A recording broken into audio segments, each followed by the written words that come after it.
പ്രിയപ്പെട്ട സുഹൃത്തുക്കളെ, കഴിഞ്ഞ കുറേ നാളുകളായി പരാജയപ്പെടുന്ന സമരങ്ങളെ കുറിച്ചിട്ടാണ് നമ്മൾ കേട്ടുകൊണ്ടിരിക്കുന്നത്. വലിയ ഗതികേടിലാണ് ജനങ്ങൾ. അവരേറ്റെടുക്കുന്ന പല സമരങ്ങളും വിജയിപ്പിക്കാൻ കഴിയുന്നില്ല എന്ന ഒരു ഗതികെട്ട ഒരവസ്ഥ നമ്മുടെ കേരളത്തിൽ ഇന്ന് നിലനിൽക്കുന്നുണ്ട്. നമ്മളെ ഭരിക്കുന്ന ഭരണകൂടത്തിൻ്റെ ഏകാധിപത്യ സ്വഭാവം, അതിൻ്റെ സമഗ്രാധിപത്യം, അതൊക്കെ കൊണ്ട് പല സമരങ്ങളും, വിജയിക്കേണ്ട സമരങ്ങളും പരാജയപ്പെടുന്നത് കണ്ട് മനോവ്യഥയോടുകൂടി നിൽക്കുകയാണ് ജനങ്ങൾ. കാരണം 9 വർഷമായി നിലനിൽക്കുന്ന ഭരണം, ആ ഭരണത്തിൽ ഒരു നിയന്ത്രണവുമില്ലാതെ പ്രവർത്തിക്കുന്ന സർക്കാർ, അതിൻ്റെ മുഖ്യമന്ത്രി, ആ പാർട്ടിയുടെ അണികൾ, അവർക്കൊക്കെ എന്ത് ഭരണഘടനാ വിരുദ്ധ പ്രവർത്തനങ്ങളും നടത്താൻ കഴിയുന്ന ഒരു സാഹചര്യം കേരളത്തിൽ നിലനിൽക്കും. അതുകൊണ്ട് തന്നെ പല സമരങ്ങളും, ന്യായമായ സമരങ്ങളും വിജയിക്കാതെ പോകുന്നു, പരാജയപ്പെടുന്നു. അത് കണ്ട് മനോവ്യഥയോടുകൂടി നിൽക്കാൻ മാത്രമേ ജനങ്ങൾക്ക് കഴിയുന്നു. അതാണ് ഇന്നത്തെ അവസ്ഥ. സുഹൃത്തുക്കളെ, ആ പ്രതീക്ഷയറ്റ ഒരു കാലഘട്ടത്തിൽ ഒരു പ്രതീക്ഷയുടെ തിരിവെളിച്ചമായി, ഒരു തിരുനാളമായി ഒരു സമരം വിജയിച്ചിരിക്കുന്നു. ആ സമരത്തെക്കുറിച്ച് പറയാൻ വേണ്ടിയിട്ടാണ് ഞാൻ ഇന്ന് ഈ വീഡിയോയിലൂടെ ശ്രമിക്കുന്നത്. ഈ പറഞ്ഞ പോലെ light at the end of the tunnel എന്ന് പറയുന്ന പോലെ ഒരു തിരുനാളം നമുക്ക് ആ ടണലിൻ്റെ അങ്ങേ അറ്റത്ത് കാണാൻ കഴിഞ്ഞിരിക്കുന്നു. ആ സമരം നടത്തി വിജയിപ്പിച്ചത് ഒരു പൊതുപ്രവർത്തകയോ അല്ലെങ്കിൽ ഒരു സാമൂഹ്യ പ്രവർത്തകയോ ഒന്നുമല്ല. അതാണ് അതിനകത്ത് ഏറ്റവും വലിയ ഒരു തമാശ എന്ന് പറയുന്നത്.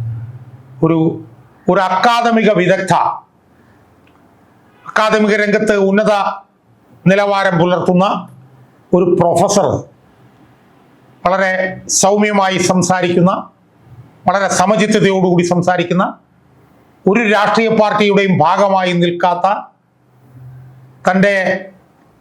തൻ്റെ വിഷയങ്ങളിൽ മാത്രം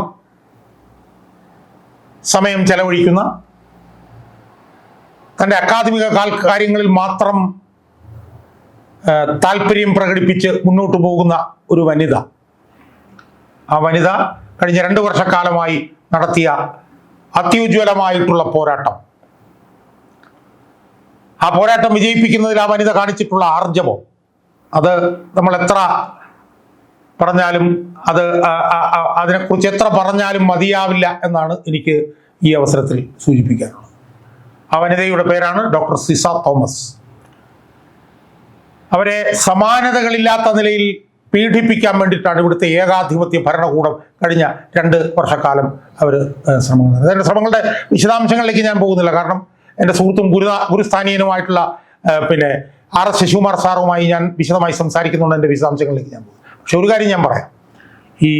ഈ പറഞ്ഞതുപോലെ ഇരിക്കാൻ പറഞ്ഞാൽ കിടക്കുന്ന സിവിൽ സർവീസിലെ ഉദ്യോഗസ്ഥന്മാർ, നിൽക്കാൻ പറഞ്ഞാൽ ഇരിക്കുകയും ഇരിക്കാൻ പറഞ്ഞാൽ കിടക്കുകയും ചെയ്യുന്ന, രാഷ്ട്രീയർത്ഥം പറഞ്ഞാൽ അതുപോലെ ചെയ്യുന്ന ഈ ഭരണകൂടത്തിൻ്റെ ഉച്ചിഷ്ടം ഭക്ഷിച്ച് ജീവിക്കുന്ന ഈ ചില ഉദ്യോഗസ്ഥന്മാർ, അവരും രാഷ്ട്രീയ നേതൃത്വവും കൂടെ ചേർന്ന് ഡോക്ടർ സിസ തോമസിനെ പീഡിപ്പിക്കാൻ എങ്ങനെയൊക്കെ കഴിയുമോ അതെല്ലാം ചെയ്തു കഴിഞ്ഞ 2 വർഷക്കാലത്തിനിടയിൽ. ഒരു കുറ്റവും ചെയ്യാത്ത സ്ത്രീയാണ്. അവർ സർക്കാരിൽ ഉന്നത സ്ഥാനം വഹിച്ചു. അവർ ഗവർണറുടെ അനുവാദത്തോടുകൂടി അവർ ഒരു സർവകലാശാലയിൽ വൈസ് ചാൻസലറായി. ഏതാണ് അവർ ചെയ്ത കുറ്റം? അവർക്ക് ഗവർണർ എന്ന് പറയുന്നത് സ്റ്റേറ്റിൻ്റെ തലവനല്ലേ. ആ ഗവർണർ അവരെ വൈസ് ചാൻസലറാക്കി തീരുമാനിച്ചാൽ അവർക്ക് അതിനകത്ത് വേറെ എന്തെങ്കിലും ചെയ്യാൻ പറ്റുമോ? സുഹൃത്തുക്കളെ, ഒന്നും ചെയ്യാൻ പറ്റില്ല അവർക്ക്. അപ്പം അതവർ ശിരസ വഹിച്ചു, ഉത്തരവാദിത്വം ശിരസ വഹിച്ചു. അതിന് ഏതൊക്കെ നിലയിലാണ് ഈ ഏകാധിപത്യ ഭരണകൂടം അവരെ പീഡിപ്പിച്ചതെന്നുള്ളത് സംബന്ധിച്ച് വിശദാംശങ്ങളിലേക്കൊന്നും ഞാൻ പോകുന്നില്ല. കാരണം അവരുടെ പുറകിൽ ഒരു ഊർജമായി നിന്നുകൊണ്ട് അവർക്കെല്ലാ പിന്തുണയും കൊടുത്ത ശ്രീ RS ശശികുമാർ സാറ് ആ കാര്യങ്ങൾ വിശദീകരിക്കും. അതത്ര ഹൃദയഭേദകമാണ് ആയിരുന്നു ആ സംഭവങ്ങൾ എന്നുള്ളത് നമ്മൾ മനസ്സിലാക്കുക. പക്ഷേ ഡോക്ടർ സിസ തോമസിൻ്റെ ആർജവം, ഇച്ഛാശക്തി, അവരുടെ ഈ പറഞ്ഞ പോലെ അവരുടെ ഒരു കമ്മിറ്റ്മെൻറ്റ്, അതിൻ്റെ ഒക്കെ ഭാഗമായി അവസാനം അവർ ഈ പോരാട്ടത്തിൽ വിജയിച്ചത് നമുക്ക് കാണാൻ കഴിഞ്ഞു. അത് നമുക്കൊക്കെ വളരെയേറെ പൊതുപ്രവർത്തകർക്കൊക്കെ ഊർജം പകരുന്ന ഒരു വലിയ സമരമാണ് അവർ നടത്തിയത് എന്നത് വ്യക്തമാണ്. അപ്പം അതിൻ്റെ വിശദാംശങ്ങൾ, ആർ എസ് ശശികുമാർ സാറുമായിട്ട് ഞാൻ സംസാരിച്ചു. ആർ എസ് ശശികുമാർ സാറുമായിട്ട് ഞാൻ നടത്തിയ ഓഡിയോ സംഭാഷണം കേൾക്കാൻ എൻ്റെ പ്രേക്ഷകരെ ഞാൻ സ്വാഗതം ചെയ്യുക. ശ്രീ ആർ എസ് ശശികുമാർ, ഈ ഇന്നിപ്പോൾ വന്നിരിക്കുന്ന ഒരു പ്രധാനപ്പെട്ട വാർത്ത, ഒരു വനിതാ പ്രൊഫസറായിട്ടുള്ള ഡോക്ടർ സിസ തോമസിന് ഈ ഗവൺമെന്റിനെതിരെ നടത്തിയിട്ടുള്ള വലിയൊരു പോരാട്ടത്തിന്റെ വിജയം ആയി ബന്ധപ്പെട്ടുകൊണ്ടുള്ള വാർത്തയാണ് ഇന്ന് വന്നിരിക്കുന്നത്. അവർ നടത്തിയ 2 വർഷത്തെ സമരത്തിനൊടുവിൽ അവർക്ക് അവരുടെ ശമ്പളവും കുടിശ്ശികയെല്ലാം കൊടുക്കാൻ സംസ്ഥാന സർക്കാർ തീരുമാനിച്ചതായിട്ട് ഒരു വിവരം ഇന്ന് പുറത്തു വന്നിട്ടുണ്ട്. അപ്പം അവരുടെ പോരാട്ടത്തോടൊപ്പം തുടക്കം മുതൽ തന്നെ നിന്ന ഒരു പൊതുപ്രവർത്തകൻ എന്നുള്ള നിലയിൽ സാറിന് ഈ പോരാട്ടത്തെ കുറിച്ചിട്ട് എന്താണ് പറയാനുള്ളതെന്ന് കേട്ടാക്കുക. സിവിൽ സർവീസ് കമ്മിറ്റഡ് ആയിരിക്കണം, ഗവൺമെന്റിനോട് കമ്മിറ്റഡ് ആയിരിക്കണം എന്നുള്ള കാര്യത്തിൽ യാതൊരു സംശയം വേണ്ട. പക്ഷേ ഗവൺമെന്റ് വരുന്ന എന്ത് ചട്ടവിരുദ്ധമായ നടപടികളെയും അതേപടി അംഗീകരിക്കുവാൻ തയ്യാറാകാത്ത ഉദ്യോഗസ്ഥന്മാരെ പീഡിപ്പിക്കുക എന്നത് പിണറായി സർക്കാരിന്റെ ഒരു ശൈലിയാക്കി മാറ്റിയിരിക്കുകയാണ്. 2ാം പിണറായി സർക്കാർ വന്നതിന് ശേഷം അത് ഒന്നുകൂടി അരക്കിട്ടുറപ്പിച്ചിരിക്കുകയാണ്. അത്തരത്തിൽ നടപടികളെടുക്കുന്ന ഗവൺമെന്റ് പറയുന്നത് ശിരസ വഹിക്കുന്ന ഉദ്യോഗസ്ഥന്മാർക്ക് പുനർനിയമനങ്ങൾ നൽകി മാതൃക കാണിക്കുകയാണ്. അപ്പോൾ അഴിമതിക്ക് കൂട്ടുനിൽക്കുന്നവരെ പ്രോത്സാഹിപ്പിക്കുന്ന ഒരു സർക്കാരാണ് ഇന്ന് നിലനിൽക്കുന്നത്. അത്തരത്തിൽ അഴിമതി കാണിക്കാത്ത വളരെ സംക്ഷിപ്തമായി സർക്കാർ സേവനം അനുഷ്ഠിച്ചിരുന്ന ഒരു ഉദ്യോഗസ്ഥയാണ് doctor Ciza Thomas. Doctor Ciza Thomas engineering കോളേജിലെ ഒരു സീനിയർ പ്രൊഫസറാണ്. Joint director of technical education ആയിരുന്നു. ബോട്ടണി എഞ്ചിനീയറിംഗ് കോളേജിലെ പ്രിൻസിപ്പലുമാണ്. അങ്ങനെയുള്ള ഒരു മിടുക്കിയായ ഒരു ഉദ്യോഗസ്ഥയാണ് ഈ സർക്കാരിന്റെ ഇംഗിതത്തിന് വിരുദ്ധമായി പ്രവർത്തിച്ചു എന്നുള്ളതിന്റെ പേരിൽ പീഡിപ്പിക്കപ്പെട്ടത്. വാസ്തവത്തിൽ സാങ്കേതിക സർവകലാശാലയിലെ വൈസ് ചാൻസലറുടെ ഒരു ഒഴിവ് വന്നപ്പോൾ സർവകലാശാലകളുടെ ഇന്നലത്തെ നിലവിലുള്ള നിയമം അനുസരിച്ച് പ്രോ വൈസ് ചാൻസലർ ആ സർവകലാശാലയിൽ ഇല്ലാത്തതുകൊണ്ടും ഹയർ എഡ്യൂക്കേഷൻ സെക്രട്ടറിക്ക് ചാർജ് നൽകുന്നത് ചട്ടവിരുദ്ധമായതുകൊണ്ടും ഗവൺമെന്റിനോട് മറ്റൊരു പേര് നിർദ്ദേശിക്കുവാൻ ആവശ്യപ്പെട്ടപ്പോൾ ആരിഫ് മുഹമ്മദ് ഖാനോടുള്ള വിരോധം കൊണ്ട് മാത്രം ഗവൺമെന്റ് പേര് നൽകാൻ തയ്യാറായില്ല.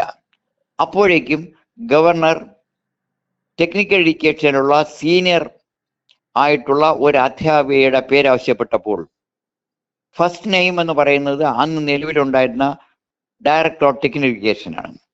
2ാമത്തെ പേര് സിസ തോമസ് ആണ്. ഡയറക്ടർ ഓഫ് ടെക്നിക്കൽ എഡ്യൂക്കേഷനെ അവർക്ക് വൈസ് ചാൻസലർ വരാൻ താല്പര്യമില്ല എന്ന് അറിയിച്ചപ്പോൾ ഗവർണർ സ്വാഭാവികമായിട്ടും അവിടെയുള്ള 2ാമത്തെ സീനിയർ മോസ്റ്റ് ആയിട്ടുള്ള ഡോക്ടർ സിസ തോമസിനെ വൈസ് ചാൻസലറായി നിയമിച്ചു. അവിടെയാണ് സിസ തോമസ് നീതിപൂർവമായിട്ടുള്ള ഒരു നിയമനമായിരുന്നു അത് എന്നാണ് സാർ പറയുന്നത്. തീർച്ചയായിട്ടും നീതിപൂർവമായിട്ടുള്ളതാണ്. UGC റെഗുലേഷൻ അനുസരിച്ച് ഷീ ഈസ് ഫുള്ളി ക്വാളിഫൈഡ്. അങ്ങനെ ഒരാളിനെ നിയമിക്കാൻ ഗവർണർ ഉത്തരവിട്ടപ്പോൾ തീർച്ചയായിട്ടും ഗവർണർ എന്ന നിലയിലും സർവകലാശാല ചാൻസലർ എന്ന നിലയിലും സിസ തോമസ് ആ നിയമനം അക്സെപ്റ്റ് ചെയ്യാൻ തീരുമാനിച്ചപ്പോഴാണ് അവരുടെ കഷ്ടകാലം ആരംഭിച്ചത്. സ്വാഭാവികമായിട്ട് നിയമനം കിട്ടിക്കഴിഞ്ഞപ്പോൾ അവർ ഡയറക്ടർ ഓഫ് ടെക്നിക്കൽ എഡ്യൂക്കേഷന് രേഖാമൂലം എഴുതി നൽകി, എനിക്കിങ്ങനെ നിയമനം ലഭിച്ചിരിക്കുകയാണ്. അതും ടെക്നിക്കൽ എഡ്യൂക്കേഷനിലെ ജോയിന്റ് ഡയറക്ടറിന്റെ ജോലിയോടൊപ്പം വൈസ് ചാൻസലറുടെ ജോലി അഡീഷണൽ ആയിട്ട് ചെയ്യണമെന്നാണ് ഗവർണറുടെ ഉത്തരവ്. ഈ കാര്യം പറഞ്ഞുകൊണ്ട് മന്ത്രിയെ കാണാൻ ചെന്നപ്പോഴേക്കും മന്ത്രിയെ കാണാൻ അനുവദിച്ചില്ല. അല്ല, ഞാനൊരു ഇടയ്ക്കൊരു സംശയിച്ചില്ല. അതായത് ഗവർണർ ഈ സിസ തോമസിനോട് വൈസ് ചാൻസലർ പദവി ഏറ്റെടുക്കണം എന്ന് പറയുമ്പോൾ ഏറ്റെടുക്കാതിരിക്കാൻ പറ്റുമായിരുന്നു സിസ തോമസിന്? ഒരിക്കലും പറ്റൂലല്ലോ.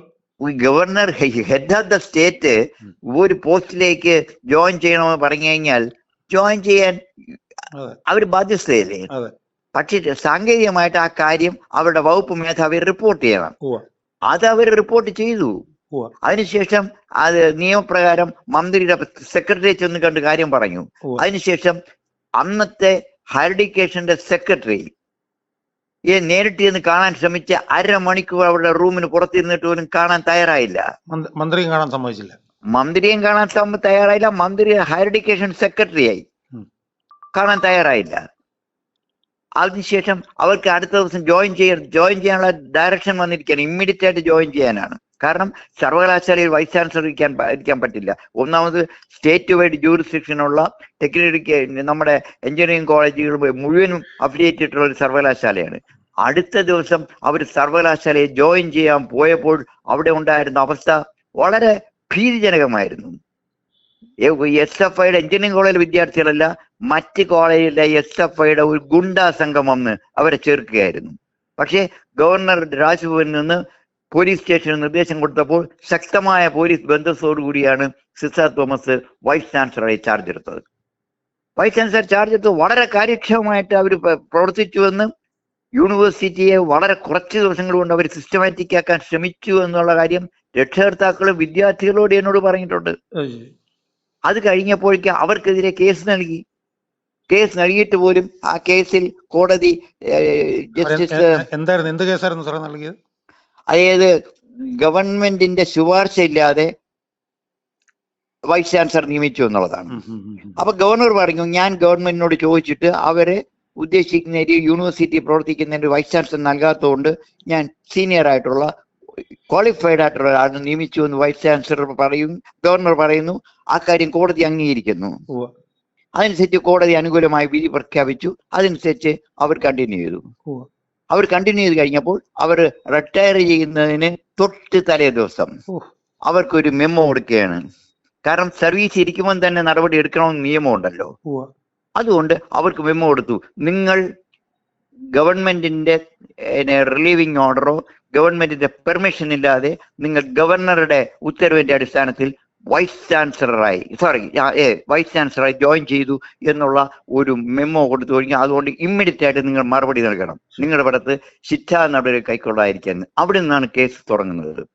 റിട്ടയർ ചെയ്യുന്നതിന്റെ അന്ന് വൈകുന്നേരം 5 മണിക്കാണ് മെമ്മോ കൊണ്ടു കൊടുക്കുന്നത്.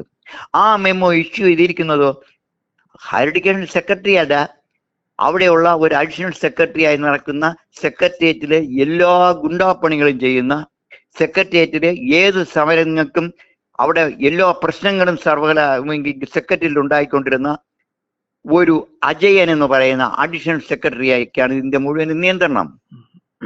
മന്ത്രി നേരിട്ട് ഹയർ എഡ്യൂക്കേഷൻ സെക്രട്ടറി ഈ അഡീഷണൽ സെക്രട്ടറിയോട് പറയുന്നു, അദ്ദേഹം ഇവർക്ക് മെമ്മോ കൊടുക്കുന്നു. അതായത് റിട്ടയർ ചെയ്യുന്നതിന്റെ അന്ന് വൈകിട്ട് 5 മണിക്ക്. റിട്ടയർ ചെയ്യുന്നതിന്റെ അന്ന് വൈകുന്നേരം 5 മണിക്ക്. കാരണം ഒരാൾ റിട്ടയർ ചെയ്യുന്നതിന് മുമ്പ് അവർക്ക് ശിക്ഷാ നടപടി ഉണ്ടെങ്കിൽ മെമ്മോ കൊടുക്കണമെന്ന് KSR ചട്ടമുണ്ട്. അത് പൂർത്തീകരിക്കുന്നതിന് വേണ്ടി മെയിലോടെ അയച്ചു. മെയിൽ ഡേറ്റും ടൈമും ഉള്ളത് കൊണ്ട് 5 മണിക്ക് മുമ്പ് തന്നെ മെമ്മോ കൊടുക്കുന്നു. അവരതിന് ശേഷം മറുപടി കൊടുക്കുന്നു. പക്ഷെ സംഭവിച്ചതെന്താ, ഈ അവരുടെ പെൻഷൻ ഉൾപ്പെടെയുള്ള എല്ലാ ആനുകൂല്യങ്ങളും തടയാൻ തീരുമാനിച്ചു. അവർ വൈസ് ചാൻസലർഷിപ്പിൽ നിന്ന് ഒഴിയുന്നു. കാരണം അവർക്ക് ഈ റിട്ടയർ ചെയ്യുമ്പോഴത്തേക്കും പെൻഷൻ ആനുകൂല്യം എത്ര രൂപയായിരുന്നു കിട്ടേണ്ടിയിരുന്നത്? അവർക്ക് പിന്നെ ഒരു വളരെ സീനിയർ ആയിട്ടുള്ള ഒരു പ്രൊഫസർ എന്ന നിലയിൽ അവർക്ക് വേണ്ടത് പ്രോവിഡന്റ് ഫണ്ട്, അവരുടെ സറണ്ടർ ആനുകൂല്യം, അവരുടെ കമ്മ്യൂട്ടേഷൻ, അവർക്കുള്ള ഗ്രാറ്റുവിറ്റി, ഇതെല്ലാം കൂടി അവർക്ക് ഒരു 70 to 80 lakhs ലഭിക്കേണ്ടതാണ്.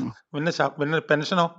പിന്നെ പ്രതിമാസ പെൻഷൻ അവർക്ക് പ്രതിമാസം ഏകദേശം ഒരു 80,000 പ്രതിമാസം പെൻഷൻ. അങ്ങനെയുള്ള ഒരു ഉദ്യോഗസ്ഥയെ അത് തടഞ്ഞു എന്ന് പറഞ്ഞാൽ ആലോചിച്ച് നോക്കുക. ഇവിടെയുള്ള ഈ സെക്രട്ടേറിയറ്റിലെ ഈ അജയനുള്ള ഉൾപ്പെടെ റിട്ടയർ ചെയ്യുന്നതിന്റെ 1 മാസത്തിനുള്ളിൽ പൈസ വാങ്ങി വീട്ടിൽ പോകുന്ന യോഗ്യന്മാരാണ്.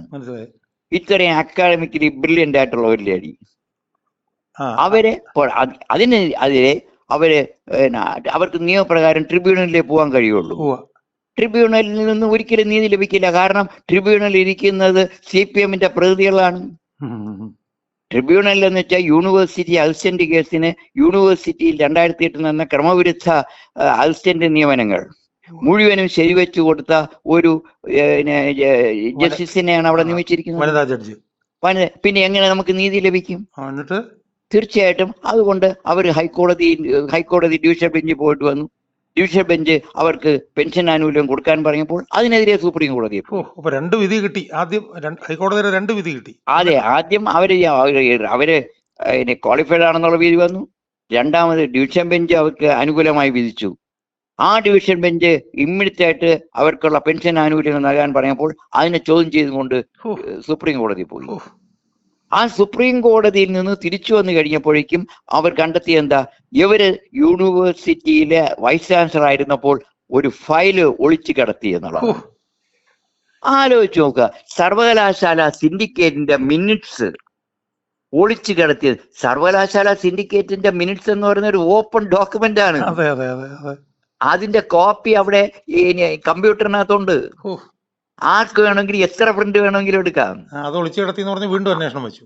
അത് ഒളിച്ചു കിടത്തി എന്ന് പറഞ്ഞ് ഗവൺമെന്റിനും പിന്നീട് പോലീസിനും കൈമാറി. പോലീസിനും കൈമാറിയിരിക്കുന്ന സാഹചര്യത്തിൽ അവർക്ക് പെൻഷൻ ആനുകൂല്യം കൊടുക്കാനൊക്കില്ല എന്ന് വിധിച്ചു. അതിനെതിരെയാണ് അവര് വീണ്ടും ഇവിടെ ട്രിബ്യൂണൽ പോയി. ലക്ഷങ്ങൾ ചെലവഴിച്ചുകൊണ്ടിരിക്കുക കോടതി. സംശയമില്ല, അവര് തീർച്ചയായിട്ടും അവര് ലക്ഷങ്ങൾ പൈസ ചെലവില്ലേ. പിന്നെ നമ്മുടെ ഇവരുടെ കേസ് നടത്തുന്ന അഡ്വക്കേറ്റ് ജോർജ് പൂന്തോട്ടം ആയതുകൊണ്ട് അദ്ദേഹം ഇതൊരു പൊതു താല്പര്യം എന്നുള്ള രീതിയിൽ ഒരു സിൻസിയാരിറ്റി അതിനകത്ത് കാണിച്ചു. അതിനകത്ത് അപ്പൊ അത് കഴിഞ്ഞിട്ട് അവര് ട്രിബ്യൂണൽ പറയുന്നത് അവർക്ക് മിനിമം പെൻഷൻ കൊടുക്കാൻ. അതേ അതിനെതിരെ വീണ്ടും ഡിവിഷൻ ബെഞ്ച് പോയി. ഡിവിഷൻ ബെഞ്ചിൽ ഇത്രയും ഷാർപ്പായിട്ടുള്ള ഒരു വിധി ഞാൻ ഈ അടുത്ത കാലത്ത് കണ്ടിട്ടില്ല.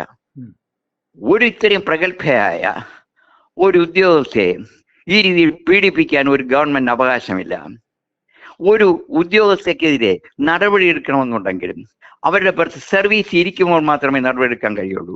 അവർ സർവീസിന് പോയതിനു ശേഷം അവര് ഒരു ഫയൽ കടത്തി എന്ന് പറയുന്നത് ഒരു കാരണവശാലും അംഗീകരിക്കാൻ കഴിയില്ല. അടിയന്തരമായി പെൻഷൻ ഉൾപ്പെടെയുള്ള ആനുകൂല്യങ്ങൾ 2 ആഴ്ചയ്ക്കുള്ളിൽ കൊടുക്കണമെന്നായിരുന്നു ജസ്റ്റിസ് മുസ്താഖിന്റെ ഡിവിഷൻ ബെഞ്ചിൽ അദ്ദേഹം അധ്യക്ഷനായിട്ടുള്ള ബെഞ്ചിന്റെ വിധി. ആ വിധി അനുസരിച്ചാണ് ഇന്നലെ അവർക്ക് ഈ എമൗണ്ടുള്ള റിലീസ് ചെയ്യാൻ തീരുമാനിച്ചു. ഞാൻ അറിയുന്നത് ശരിയാണെങ്കിൽ വീണ്ടും സുപ്രീം കോടതിയിലേക്ക് പോകാനായിട്ടുള്ള പൊളിറ്റിക്കൽ ഡിസിഷൻ അവരെടുത്തിരിക്കുകയായിരുന്നു. തീർച്ചയായിട്ടും അഡ്വക്കേറ്റ് ജനറലുമായിട്ട് ആലോചിച്ചപ്പോഴത്തേക്കും കേസ് നിലനിൽക്കില്ല. കഴിഞ്ഞ കേസ് SLP സുപ്രീം കോടതി കൊണ്ടുപോയപ്പോൾ അഡ്മിറ്റ് ചെയ്യാൻ പോലും തയ്യാറായില്ല. അതേ അവസ്ഥയായിരിക്കുമെന്ന് അറിയാമെങ്കിലും ഒരിക്കൽ കൂടി സുപ്രീം കോടതി പോകുമ്പോഴേക്കും വീണ്ടും 1-2 മാസം ആവുകയും കുറച്ചുകൂടി പണം അവർക്ക് ചെലവാകുകയും ചെയ്യുമെന്നുള്ള ഒരു ദുഷ്ടബുദ്ധിയോടുകൂടിയാണ് വീണ്ടും അവർക്കെതിരെ കേസ് കൊടുക്കാനുള്ള തയ്യാറെടുപ്പ് നടക്കുമ്പോഴാണ് തീർച്ചയായിട്ടും അഭിനന്ദിക്കാതിരിക്കാൻ വയ്യ. പുതുതായിട്ട് വന്ന ഡോക്ടർ ഷർമിള എന്ന ഹയർ എഡ്യൂക്കേഷന്റെ സെക്രട്ടറി നേരിട്ട് ആ ഫയലിൽ ഡ്രാഫ്റ്റ് എഴുതി ഓർഡർ ഇട്ടിരിക്കുകയാണ്. ഇത് സെക്ഷനിൽ കൊടുക്കുകയോ സെക്ഷനിൽ കൊടുത്തു കഴിഞ്ഞാൽ ഈ പറഞ്ഞ സഖാവ് അജയൻ എന്ന് പറയുന്ന അഡീഷണൽ സെക്രട്ടറി ആ ഫയലിനെ തീർച്ചയായിട്ടും മോഷണ കേസിൽ പ്രതിയായ ഒരാളിന് മോഷണ കേസിൽ തീരുമാനം എടുക്കുക ഫൈനലൈസ് ചെയ്യാതെ ഈ ഗവൺമെന്റിന്റെ പെൻഷൻ ആനുകൂല്യം കൊടുക്കാൻ കഴിയില്ല എന്ന് ഫയൽ എഴുതി സുപ്രീം കോടതിയിലേക്ക് ഒരിക്കൽ പോകാനുള്ള തയ്യാറെടുപ്പ് നടക്കുമായിരുന്നു. പക്ഷെ അത് അറിയാമെന്നുള്ള ഡോക്ടർ ഷർമിള എന്ന പ്രിൻസിപ്പൽ സെക്രട്ടറി ഫയൽ അവർ തന്നെ ഡ്രാഫ്റ്റ് ചെയ്ത് സെക്ഷനിൽ നമ്പർ ഇടാൻ മാത്രമേ കൊടുത്തുള്ളൂ എന്ന് അറിഞ്ഞത്. ഈ അജയൻ ഉൾപ്പെടെയുള്ളവരെ അറിയുന്നത് അവരുടെ ഓർഡർ ഇറങ്ങിയതിന് ശേഷമാണ്.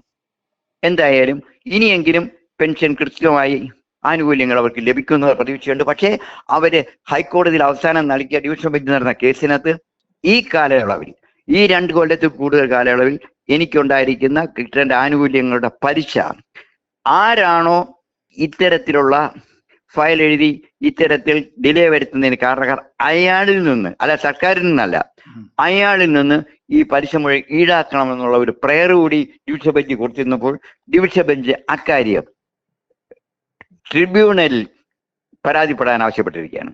എന്തായാലും ഞാൻ മനസ്സിലാക്കുന്നത് ഡോക്ടർ സിസ തോമസ് ഈ ആവശ്യം ഉന്നയിച്ചുകൊണ്ട് ട്രിബ്യൂണലിൽ പോകും. ട്രിബ്യൂണലിൽ ഈ പറഞ്ഞ സഹാക്കളായിട്ടുള്ള ജസ്റ്റിസുമാരിക്കുമ്പോൾ നീതി ലഭിക്കില്ല. വീണ്ടും പലിശയ്ക്ക് വേണ്ടി തീർച്ചയായിട്ടും സിസ തോമസ് ഹൈക്കോടതി ഡിവിഷൻ ബെഞ്ചിൽ തന്നെ ഹർജി നൽകുമെന്നുള്ള പ്രതീക്ഷയാണ് എനിക്കുള്ളത്.